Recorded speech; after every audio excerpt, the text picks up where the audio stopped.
Good first day in pads yesterday. It's unique now with the Guardian caps on.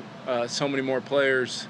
You don't hear as much, but I think that's a net positive for sure. Knowing that when we cut the tape on, very physical practice on the offensive and defensive lines. Really liked what I saw at different times from both sides. Felt the pass rush, especially on some of those known passing downs, 2-minute things like that. So much learning still going on, teaching, but we're at the point now where the expectation is we are making a mistake not to be made again, or at least learn from to be able to be applied to whatever it is that we're really focusing on as we grow our installs and expand over these next few practices. Did want to, I know you guys hopefully got that. We did add Bobby McCain, super versatile veteran player. I have some experience going against Bobby, whether he played nickel, safety, corner. He's really been a versatile piece that has some great background with flow in the defense. He was able to show up really on day one and take quite a few reps at the safety position in that second group. So wildly impressive for him to be able to show up like that and roll right in with the group. So wanted to also give you guys, didn't get a chance to the other day, Lewis is dealing with a little bit of a lower leg, some soreness, little strain there. I would classify him as day-to-day. We just want Lou to, feel ready to roll and get out there with his teammates as fast as possible. You'll see him doing some work on a side field today, and then we'll get him back rolling as soon as possible. And no real update on Shaq other than he's progressing kind of how we thought early on here. Kevin, how quickly does a team need to establish or discover its identity? What do you want the identity of this team to be? Yeah, I think it all goes back to, really emphasizing that play style. Identity for a team, when you talk about 53 guys, doing different jobs, 11 guys on offense and defense, it will look different. It's hard to just classify it as one thing. So I think that play style term really allows our coaches and our coordinators to really emphasize the things that they want to see. And it just so happens that I've kind of sat back and listened to a lot of those conversations amongst the players and coaches alike, and a lot of those things counteract against each other. So what that gives you is a competitive training camp where there are drill winners and losers. There are plays that we force on defense that we cannot let happen on offense, or vice versa, and then it all kind of wraps up with an exclamation point in the kicking game. But you kind of know based upon day to day, you walk off the field, did we get the value out of what the emphasis was for the day? And I would say without question we did yesterday. We'll have a shells day today before getting back into pads tomorrow. But today's a practice. We're still going. We're starting to try to really stack days in this training camp phase of this finite amount of time before we get into preseason games, joint practices, where we're really trying to grow it on a daily basis.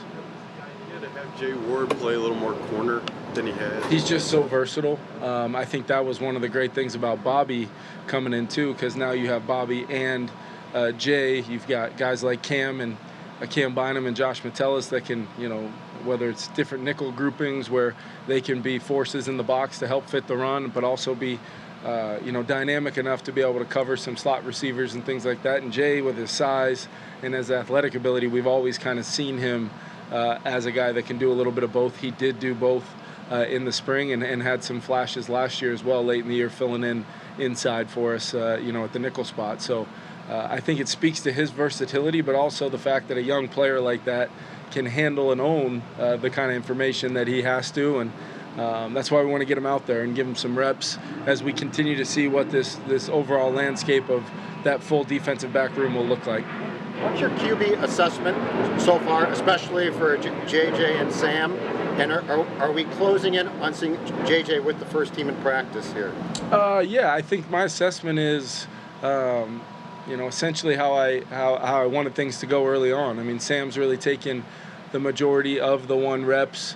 JJ's gotten some reps 2s versus 1s where he might not be out there with the 1 offense, but he's certainly seeing some of the things that will allow him to start phasing into, getting into the huddle. And we're making it almost harder than it will be when he gets into that first group. But, as far as rep counts and performances so far, I think that both guys have done a lot of really, really good things, and some, more notable visually than others. But I also think both guys have made some mistakes with the football, learning mistakes where they're trying to either, see if they can squeeze a ball in over the middle before a safety can step in front, or maybe not taking a chance down the field in a one-on-one, where maybe that's our best option, and things like that. And then how we introduce the pass rush in pads now.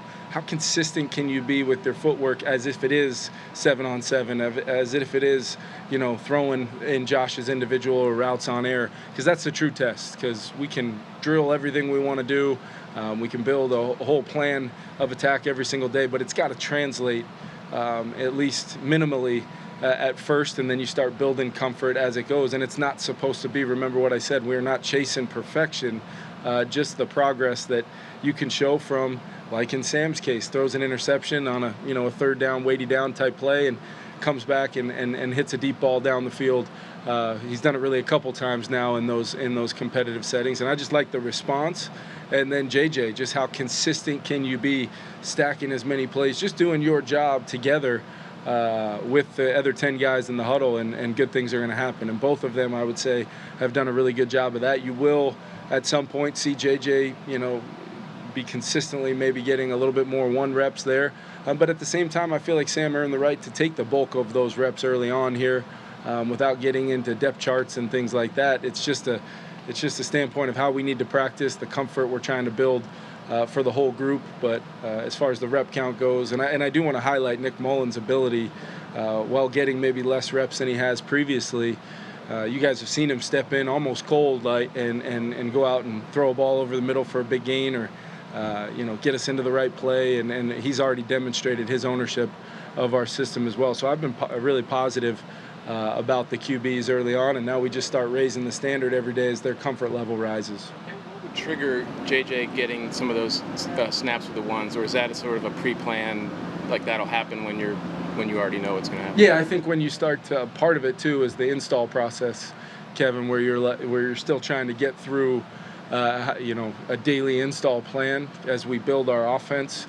That's what can happen early on, and defenses tend to be able to, nothing against defenses, but they tend to be able to just, have their one-word defensive calls, and they stand in one. It's all great, but they can get those things in a little faster sometimes. But as I've told our offense, no excuses. I want to see execution because of how we handled the spring, because how we handle the aspect of the teaching and learning phase. You're really not learning much new for the first time outside of new players we may add, but the expectation is we shouldn't need multiple reps of not doing things right to then get it right. We're moving along on our install. Things are starting to stack.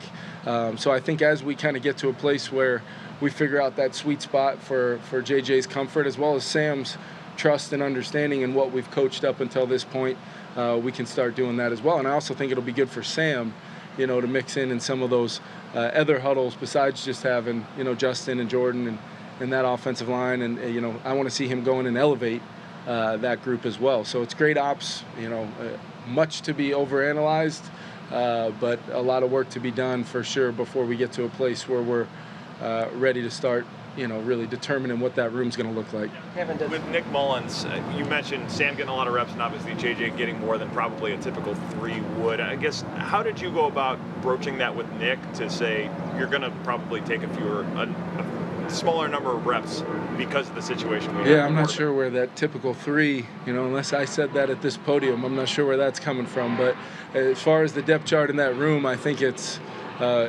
pretty clear and obvious. If you, like you guys do, you make the commitment to come out every day. You see, it's pretty darn even between Sam and JJ, and in many cases JJ getting a couple more here and there with our ability to add some developmental stuff in for the guys down the line. And Nick's been great. If you got a chance to sit in the quarterback room and hear some of the first person perspective that he can provide, either from his time last year, doing a lot of really good things for us, or previously working alongside Kirk hours upon hours, you've just really seen him start to really share that knowledge in a way. And I think that's where Sam's been awesome too. The dialogue between JJ and Sam and Nick and both of those two guys, and Jaron kind of highlighting where he was at, from his first exposure to the offense last year.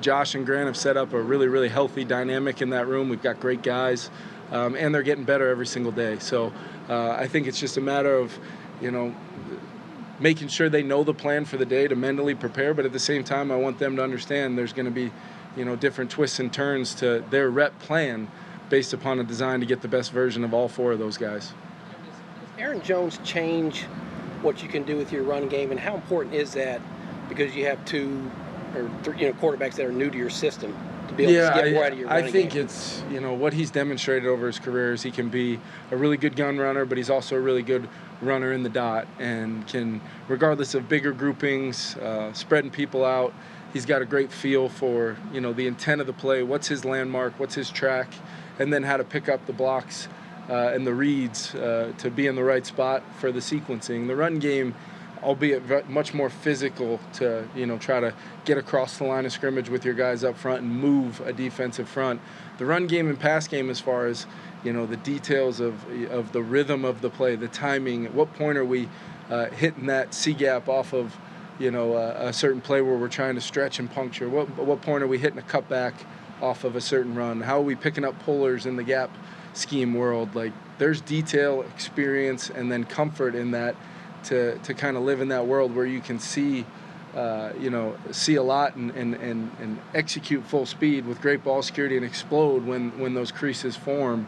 And Aaron can do those things. Ty has had some unbelievable runs early on in camp, really maximizing what's there, and I love the way those two guys are really playing off of each other. And then Kane, finally healthy and feeling really good. You're seeing his explosion as well. So I think that group, but Aaron, what has probably been the coolest thing is watching him and CJ really lead that group, as if Aaron's been here for multiple years, and that's just the impact of the human being and leader that Aaron has, but it's also showing up on the field. What does Jalen Nailor have to do if he wants to grab that wide receiver 3 position? You're talking about his progress and how well he's doing, but yeah, it's clear the impact he's had in the passing game. The red zone sequence on day 2. He made another big play in 2 minute yesterday. What's so great about Jalen is his versatility. He's not doing those things all from the same spot.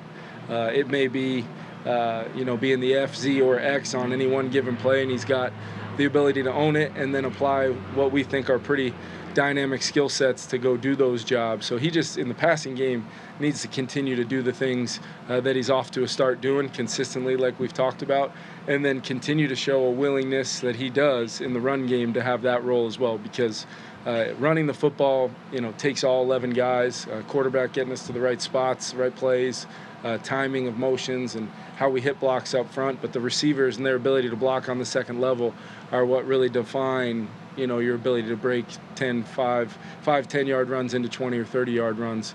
And he's doing all those things. First day of pads yesterday, same thing as about 89 other guys on our team right now. What are you going to do today to consistently show progress and improve?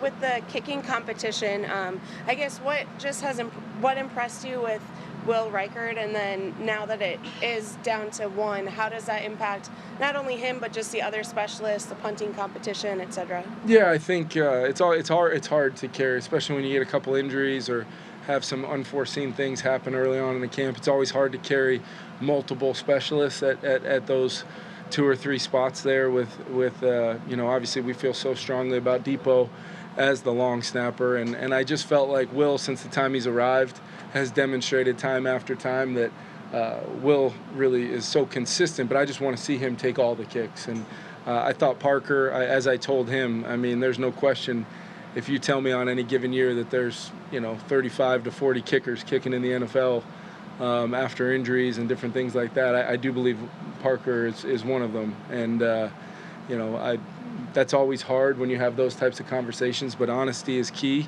And we were able to have a really good dialogue, and hopefully he is able to do exactly what we talked about. But I think Will's ready. Now it's just a matter of kicking, getting ready, maybe take some trips over to US Bank before our first preseason game and start getting a feel of what it's going to be like, and I know he's up for it. He's done a really good job, and then I think you'll even see today we've got a couple unique things we're going to do from a standpoint of some situations in the game that'll involve the punter a little bit. Do we punt? Do we go for a long field goal? Do we go for a fourth down, kind of in that middle area of the field? And it's really a team drill on a less than full volume day where we're trying to kind of make sure we get great weighty work in without it being super taxing on the guys' legs. I think you guys will notice what I'm talking about, but it's a way to get them in front of our fans, trying to have those critical punts and kicks that decide a lot of games in our league. With Dallas Turner, it seems like he's got a lot of natural maturity.